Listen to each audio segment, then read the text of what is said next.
Hello everyone, welcome to the commerce achiever platform. आज के इस सेशन से हम UPSC commerce optional year 2022 paper 1 का एक और न्यूमेरिकल सॉल्व करने वाले हैं। मैं न्यूमेरिकल को वीडियो सेशंस के थ्रू इसलिए करा रही हूँ ताकि आपकी कुछ विनिंग सिचुएशंस हों। फॉर एग्जांपल, एक तो आपको न्यूमेरिकल की अंडरस्टैंडिंग हो, आपको एक क्लैरिटी हो जाए कि न्यूमेरिकल सॉल्व कैसे करना है। दूसरा बेनिफिट कि आपको सोचना कैसे एग्जामिनेशन हॉल में। तीसरा आपको बेनिफिट ये होगा कि एक तो आपको सॉल्यूशन मिल जाएगा, आप अपनी स्पीड टेस्ट भी कर सकते हो साथ ही साथ। और फोर्थ एंड लास्ट बेनिफिट जो आपको मिलने वाला है कि वीडियो सेशन से आप टाइमली जो है चीज़ों को कवर अप कर पाएंगे। कोई कॉन्सेप्चुअल डाउट हो या कोई चीज़ ऐसी हो जो आपको क्लियर नहीं हो रही हो क्वेश्चन को रीड करने से, वो आपको क्लियर हो जाएगी और साथ ही साथ आपके सबकॉन्शियस माइंड में वो सेटल हो जाएगी। आपको ये बताना चाहूँगी कि कॉन्शियस माइंड से पहले हमारे सबकॉन्शियस माइंड स्पीड में वर्क करता है। अगर आपने किसी ने भी कुछ अच्छी बुक्स या रिसर्च पेपर पढ़े होंगे, so you know well. So जो भी मैं आपको गाइडेंस दूँगी, it's all after the research and analysis and for your best. So you have to trust it and go with the flow. ठीक है, तो हम हमारा क्वेश्चन पेपर देख लेते हैं। ये वेबसाइट पे हमारे सारे क्वेश्चन पेपर अपलोडेड हैं विथ हमारा पेपर का analysis. If you want to take the benefit, you definitely go with it. आपके कोई सजेशंस हैं, व्यूज़ एंड आइडियाज़ हैं तो आप प्लीज़ उसको शेयर करेंगे। ठीक है, सो 2022 का हमारा ऑलमोस्ट सारा जो है क्वेश्चंस हम कवर अप कर चुके हैं। ठीक है, सारे न्यूमेरिकल हमारे ऑलमोस्ट कवर अप हो चुके हैं। ठीक है, सिर्फ एक दो न्यूमेरिकल रह रहा है जिसे हम time to time cover up करवा लेंगे। Section A is already completed. ठीक है, सो ये आज हम जो करने वाले हैं क्वेश्चन, ये हमारा कैश फ्लो का क्वेश्चन है, क्वेश्चन नंबर 7B। ठीक है, ये 7B क्वेश्चन पेपर क्यों लिंक कराते हो, ताकि आपका कॉन्फिडेंस डेवलप रहे कि भाई आप एक ऑथेंटिकेटेड जगह से क्वेश्चन को सॉल्व कर रहे हैं। ठीक है, सो 7B आपका 2022 का पेपर है। पहले हम क्वेश्चन को अंडरस्टैंड करेंगे, उसे क्लियर करेंगे, फिर हम सॉल्यूशन की ओर बढ़ेंगे। From the following summary, cash account of Z limited. तो जेड लिमिटेड का हमारे पास कैश अकाउंट गिवन है। You are required to prepare the cash flow statement. तो क्वेश्चन की डिमांड क्या है? कैश फ्लो स्टेटमेंट आपको पूरा बनाना है for the year ended 31 March 2022 in accordance with AS3 using the direct method. तो आपके मन में एक क्वेश्चन आना चाहिए इस क्वेश्चन को रीड करते ही कि AS3 इज अकाउंटिंग स्टैंडर्ड। ये हमारे पेपर 1 का सेक्शन ए का पार्ट है, अकाउंटिंग स्टैंडर्ड्स एंड अकाउंट्स। ठीक है, लेकिन क्वेश्चन नंबर 7 हमारा सेक्शन बी है, उसमें भी कैश फ्लो है बट अकाउंटिंग स्टैंडर्ड उसका पार्ट नहीं है। तो अकाउंटिंग स्टैंडर्ड के केस में या कुछ टॉपिक्स के केस में हम एक्सेप्शंस देखते हैं कि वो सेक्शन ए या सेक्शन बी तक लिमिट नहीं होते। ये हमें पेपर बी में भी पेपर 2 में भी देखने को मिलता है। तो आप कभी भी क्वेश्चन को कॉन्ट्राडिक्ट नहीं करने बैठेंगे। ठीक है, सो यहाँ पे आपको जो भी चीज़ें फॉलो करनी है वो AS के अकॉर्डिंग ही फॉलो करनी है, AS3 के अकॉर्डिंग। और हमें मेथड कौन सा यूज़ करना है? डायरेक्ट मेथड, ये आपको ध्यान देना है। तो क्वेश्चन की डिमांड पूरा कैश फ्लो स्टेटमेंट बनाने की है। सेकंड, हमें AS3 का यूज़ करना है और थर्ड, हमें जो मेथड यूज़ करना है वो है डायरेक्ट मेथड। क्लियर? अब डाटा गिवन है, समरी ऑफ कैश अकाउंट हमें गिवन है, रुपीज़ इन थाउजेंड्स गिवन है। ठीक है, तो ऑन दी सेफर साइड ये मैं ट्रिक आपको सजेस्ट करूँगी कि जब भी आपके ऐसे थाउजेंड्स में गिवन हो या लैक्स में गिवन हो, और कई जगह पे कई बार ऐसा होता है तो पूरे अमाउंट आपको मेंशन होते हैं, जैसे 1 लाख, 6 लाख। तो जिस मोड में आपके क्वेश्चन गिवन है ना, आप उसी मोड में अपने सॉल्यूशन को प्रेजेंट करेंगे। इससे क्या होगा? आपकी गलती के चांसेस बहुत लीस्ट होते चले जाएंगे। और न्यूमेरिकल के साथ बेस्ट पार्ट क्या है? पूरा सॉल्व कर लो तो कोई आपके मार्क्स नहीं काट सकता। आपको प्रॉपर नोटिंग देनी है, प्रॉपर वर्किंग देनी है और प्रिपरेशन के दौरान अपनी स्पीड को इम्प्रूव करते चले जाना है। ठीक है, the more you practice with in the time zone. एक नहीं एक घर पे बैठे हैं 4 घंटे लगा रहे, वैसा नहीं। वीडियो सेशंस इसलिए मैक्सिमम लेकर के आ रही हूँ क्योंकि जो पास क्वालिफाइड स्टूडेंट हैं उन्होंने ये प्रीवियस ईयर के सॉल्यूशंस का मैक्सिमम बेनिफिट उठाया हुआ है। तो उन्होंने स्पीड भी इम्प्रूव करी है अपनी विद टाइम की। मैक्सिमम क्वेश्चन भी प्रैक्टिस होंगे इससे और उनकी स्पीड भी इम्प्रूव होगी। तो आप भी उसको इंक्लूड करें अपनी प्रिपरेशन में। ठीक है, सो डिटेल क्या है? बैलेंस गिवन है 1 अप्रैल 2021, यानी ओपनिंग बैलेंस गिवन है 100, issue of equity share 600, receipt from customer 5600, sale of fixed assets 200, total 6500। Next हमें क्रेडिट साइड देखने को मिल रहा है, payment to the supplier 4000, purchase of fixed assets 400, overhead expenses 400, wages and salaries 200, taxation 500, dividend 100, repayment of bank loan 600 and balance closing balance is 300, and total 6500. Note, the company does not have any cash equivalents। और इसके बाद ये हमारा question and हो जाता है। अगर मानिए आपके क्वेश्चन में ये मेंशन ना किया हो कि आपको डायरेक्ट मेथड यूज़ करना है और आपको सिर्फ ये डेटा दे दिया हो, तब आपको एक नोट देना पड़ेगा कि दो आपको जो इन्फॉर्मेशन गिवन है क्वेश्चन में as per the receipt from customers, payment to the suppliers and like information, so इसलिए it is advisable to use the direct method as per the accounting standard 3। अगर क्वेश्चन में ये specific mention नहीं होता तो आपको note देना है और डायरेक्ट मेथड के थ्रू सॉल्व करना है। तो ये भी आपने एक चीज़ सीखी है जिसे आपको एग्जीक्यूट करना होगा, ठीक है। तो इसीलिए वीडियो सेशन से आपको बेनिफिट्स मिलेंगे, आपको कई चीज़ें नई सीखने को मिलेगी। सो आई बिलीव आपको क्वेश्चन क्लियर हो चुका है। सो अब हम बढ़ेंगे हमारे सॉल्यूशन की ओर। तो अब हमारे साथ कनेक्टेड रहें, मैं आपको सॉल्यूशन टीम से कनेक्ट करूँगी और हम इसको क्विकली सॉल्व करेंगे, ठीक है। So please give me a moment. तो चलिए स्टार्ट करते हैं हमारा सॉल्यूशन। हमने क्वेश्चन को देख लिया आई बिलीव। अगर आपको क्वेश्चन की लिंक चाहिए तो मैंने आपको ऑलरेडी कनेक्ट कर दिया है कि आप जो है वेबसाइट से जा करके इस पीडीएफ को रेफर कर सकते हैं, ठीक है। यूपीएससी कॉमर्स ऑप्शन, ठीक है। ये आपका 2022 का क्वेश्चन नंबर 7B का हम सॉल्यूशन कर रहे हैं। क्वेश्चन नंबर 7B हमारा cash flow statement. Cash flow statement ये क्यों लिख रही हूँ मैं, जब आप फाइनल रिवीजन करोगे तो एक बार नज़र घुमाने में तुरंत आपको मदद मिल जाएगी और आपको सारा कुछ याद हो जाएगा, ठीक है। AS3, ठीक है। सो चलिए हम हमारे क्वेश्चन की ओर बढ़ते हैं। सो हमें कैश फ्लो स्टेटमेंट बनाना है जेड लिमिटेड का और डायरेक्ट मेथड यूज़ करना है। तो फॉर्मेट की ओर चलते हैं क्योंकि इन्होंने अकाउंटिंग स्टैंडर्ड को यूज़ करने के लिए बोल दिया हमें। Z limited cash flow statement, ठीक है। मैं आपको प्रेजेंटेशन में भी हेल्प करती रहूँगी time to time. For the year ended 31st March 2020। आपको ना कॉन्सेप्चुअल अंडरस्टैंडिंग पे फोकस रखना है। ईयर जो भी हो आपके कॉन्सेप्ट क्लियर होते जाएं। प्रीवियस ईयर के सॉल्यूशन से केवल ये मतलब नहीं कि आपको सिर्फ सॉल्यूशन देखना है, आपको कॉन्सेप्चुअल पे भी ध्यान देते हुए चलना है कि अगर वो सेम पैटर्न आ जाता है या टॉपिक आ जाता है तो आपकी मिस्टेक चांसेस हो ही ना। हम फॉर्मेट बनाएंगे प्रॉपरली।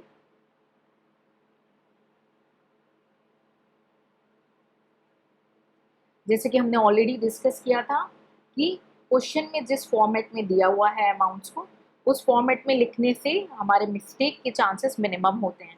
तो मैं आपको बेस्ट पॉसिबल ऐसे प्रिपरेशन ही कराना चाह रही हूँ कि आपके मिस्टेक के चांसेस लीस्ट हो जाए। कॉमर्स ऑप्शनल की आपकी जो सारी प्रिपरेशन है वो यहीं पे हो जाए, ठीक है। तो सबसे पहले हम बनाते हैं cash flow from operating activities, ठीक है। लास्ट में मैं ये ट्रिक भी बताऊंगी कि कैसे आपको जब चैप्टर आप पढ़ रहे हो तो किस रिदम में जाना है, लेकिन पहले हम न्यूमेरिकल सॉल्व कर लेते हैं उसके बाद, क्योंकि बहुत सारे ऐसे स्टूडेंट होते हैं जिनको ऑलरेडी कमांड होता है कॉन्सेप्चुअल पे और ऑलरेडी उन्होंने कवर अप किया, दे नीड ओनली सॉल्यूशन या they want to cross tally the solution, ठीक है। तो जो ट्रिक्स एंड स्ट्रैटेजीज हैं उसे हम एंड ऑफ द सेशन में बताएंगे और कॉन्सेप्चुअल साथ साथ डिस्कस करेंगे, ठीक है। तो सबसे पहले हमारी ऑपरेटिंग एक्टिविटीज है। तो हमें क्या डाटा गिवन है, रिसिप्ट फ्रॉम कस्टमर गिवन है। पहले तो ओपनिंग बैलेंस अभी जरूरत नहीं है, इक्विटी शेयर का अभी यहाँ पे मतलब नहीं है, फिक्स्ड एसेट का मतलब नहीं है। रिसिप्ट केवल किसकी है, कस्टमर्स की है हमारे पास, ठीक है। So cash receipts from customer, ठीक है। 5600 ये हमें गिवन है।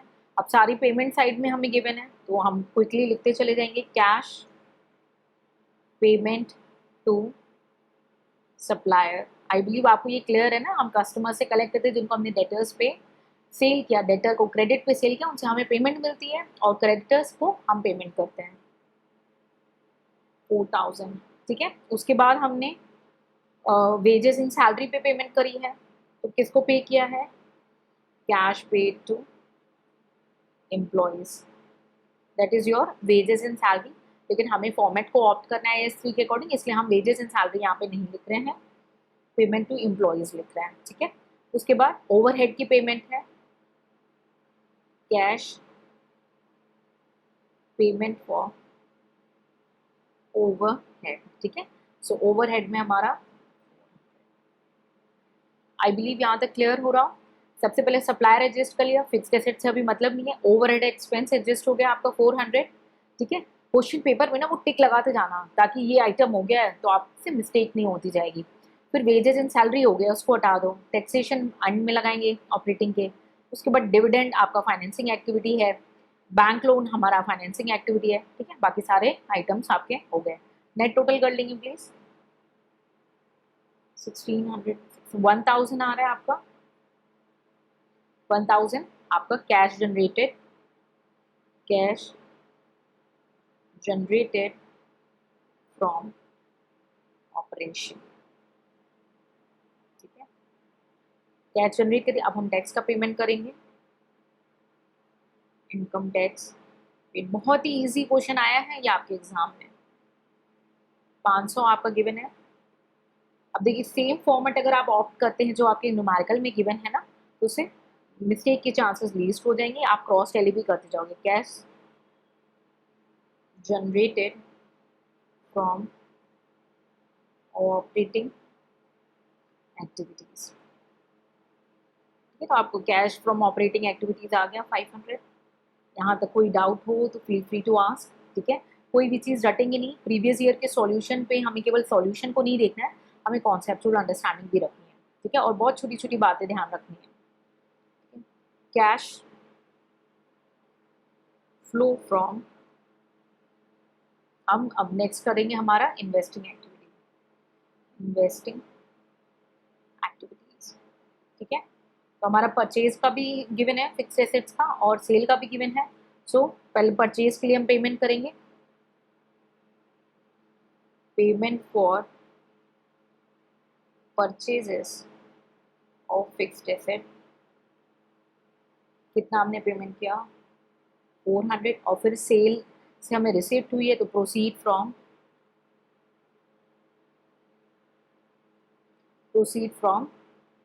सेल ऑफ फिक्स्ड एसेट्स, ठीक है। तो आपको कितना मिल गया 200। तो हमारी इन्वेस्टिंग एक्टिविटीज क्या निकल के आ रही है नेट में, नेगेटिव में आपकी 200 इन्वेस्टिंग एक्टिविटीज आ रही है, ठीक है। इसके बाद हम बनाएंगे हमारा financing activities, cash flow from financing activities, ये हमारा लास्ट हेड होता है, ठीक है। 1 सेकेंड प्लीज। प्रेजेंटेशन पे आपसे रिक्वेस्ट है कोई भी कॉम्प्रोमाइज नहीं करेंगे, ठीक है। नेट कैश यूज्ड इन आपकी इन्वेस्टिंग एक्टिविटीज, ये आपका 200 निगेटिव में आ गया, ठीक है। अब बनाते हैं cash flow from financing activities, ठीक है। हमारे पास इन्वेस्टिंग के और कोई आइटम नहीं है, ठीक है। आपने जो सेल एंड परचेज है उसको आपने एडजस्ट कर लिया है।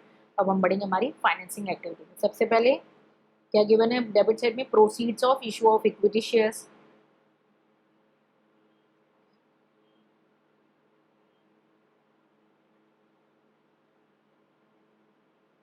ठीक है। इक्विटी शेयर से आपको जो प्रोसीड मिल रहा है दैट विल बी 600, जो pattern of the question given है। नेक्स्ट है आपका डिविडेंड पेड, ठीक है। And the next one is आपने पेमेंट करी, बैंक लोन गिवन है, बैंक लोन की पेमेंट ही करोगे ना, बैंक से लोन तो मिलेगा नहीं, अभी पेमेंट की बात हो रही है यहाँ पे। 600 निगेटिव में 100 आ रहा है, एकदम वर्बली बहुत इजी क्वेश्चन आपके एग्जाम में ये गिवन है, ठीक है। Net cash used in financing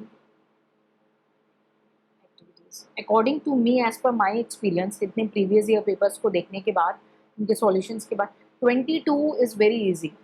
मतलब आप स्टूडेंट ने अगर अच्छे से न्यूमेरिकल पे बेस भी कवर अप किया है, उनके पास मतलब काफ़ी अपॉर्चुनिटी है। बट बात यही आती है आप एग्जामिनेशन हॉल में उसको कैसे हैंडल कर रहे हो, वो मैटर कर जाता है, जिसमें बहुत सारे स्टूडेंट पैनिक हो जाते हैं, सिलेक्शन रॉन्ग होने लगता है। हम उसकी भी तैयारी करते चलेंगे, ठीक है।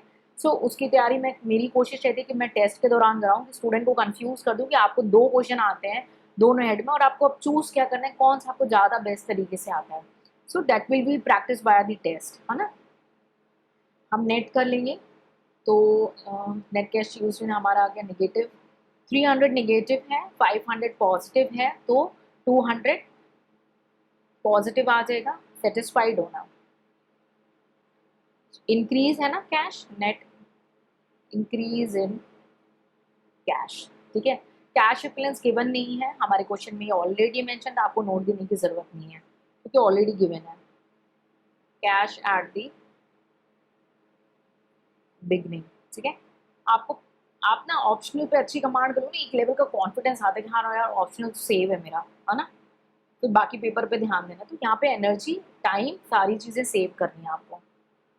हमारा क्या आ गया, cash at the end of the period. Match हो गया आपका, कुछ भी नहीं था क्वेश्चन में, मैं तो सिर्फ आपको मोटिवेट करती चली गई, सॉल्यूशन आपने खुद किया है, ठीक है। सो कभी भी घबराना नहीं है, और ऐसे हम बहुत सारी प्रैक्टिस करेंगे। हम प्रीवियस ईयर सॉल्यूशंस को जनरली हम मिनी टेस्ट के थ्रू ही कंडक्ट कराते हैं, कुछ आज एज अ सैम्पल मैं आपके साथ पब्लिकली शेयर करना चाहती हूँ, so that you should know कि from where the solutions are actually coming, ठीक है। सो ये सॉल्यूशंस ऑलरेडी इशूड हैं जो रजिस्टर्ड स्टूडेंट हैं फॉर द रिस्पेक्टिव कोर्सेज। तो आई बिलीव आपको क्लियर हो चुका होगा आज के सेशन में। बहुत ही ईजी क्वेश्चन हमारा था ये कैश फ्लो स्टेटमेंट का, 2022 क्वेश्चन नंबर 7B, ठीक है। अब स्ट्रैटेजी क्या है, मैंने तो एक आपको बताया कि डायरेक्ट या इनडायरेक्ट का बात में ध्यान रखना है, AS3 का यूज़ करना है, अगर गिवन है भले part B of the section में तो भी आपको ध्यान में रख के चलना है। कैश फ्लो में सबसे बेस्ट पार्ट क्या है, AS3 एप्लीकेबल है तो उसके फॉर्मेट को आपको माइंड में सेटल करना है। तो पहले आपने थ्योरेटिकल अंडरस्टैंडिंग कर लो, आपने पूरी थ्योरी कवर अप कर लो, उसके बाद उस फॉर्मेट को माइंड में रखो। अब माइंड में रखने के लिए रटना नहीं, माइंड में रखने के लिए पहली बार आप फॉर्मेट को समझो फर्स्ट टाइम। सेकेंड टाइम आपको क्या करना है, न्यूमेरिकल ऐसे वीडियो सेशंस के थ्रू करते चले जाओ, और जब सॉल्यूशन करो ना तो पूरे पूरे फॉर्मेट को लिखो, चाहे डाटा गिवन हो या नहीं हो। This is for self practice. तो जब आप बार बार पूरे पूरे फॉर्मेट को लिखोगे, जो आइटम के डाटा गिवन है उसे पुट करोगे, और जो आइटम के डाटा नहीं गिवन है उसे स्किप करोगे, तो फॉर्मेट एटलीस्ट माइंड में सेटल हो जाएगा, ठीक है। तो ऐसे आपके माइंड में फॉर्मेट आपके सेटल हो जाएगा। फॉर्मेट को बैठ के स्पेसिफिकली याद नहीं करना है, न्यूमेरिकल के थ्रू कवर अप करना है, ठीक है। So I believe I give you a brief guidance, ठीक है। और कैश फ्लो स्टेटमेंट में कितने न्यूमेरिकल करने चाहिए या किसी भी पेपर में कितने न्यूमेरिकल कवर अप करने चाहिए वो हमने ऑलरेडी डिस्कस किया हुआ है। स्टिल अगर आपकी यूपीएससी कॉमर्स ऑप्शनल प्रिपरेशन में कोई भी डायलेमा आ रही है, या कॉमर्स ऑप्शनल में अगर आप यूपीएससी के साथ यूपी पीसीएस हो रहा है, स्टेट पीसीएस कोई भी एग्जाम दे रहे हैं, उड़ीसा पीसीएस दे रहे हैं, कोई भी एग्जाम दे रहे हैं, आप स्टेट के एग्जाम्स दे रहे हैं या आप कोई other level of the central exam दे रहे हैं, अगर आपकी कोई क्वेरीज या डाउट्स हैं आप उसे कमेंट सेक्शन में डेफिनेटली शेयर करें। I definitely work on it, but हाँ मेरा रिस्पॉन्स गारंटीड आपको रिसर्च एंड एनालिसिस होगा, भले वो थोड़ा सा मैं टाइम लेके आपको क्लियर करूँ, that's my promise. So I hope I help you, so keep working hard, see you in the next session to learn something new. Till then, take care, bye bye and jai hind.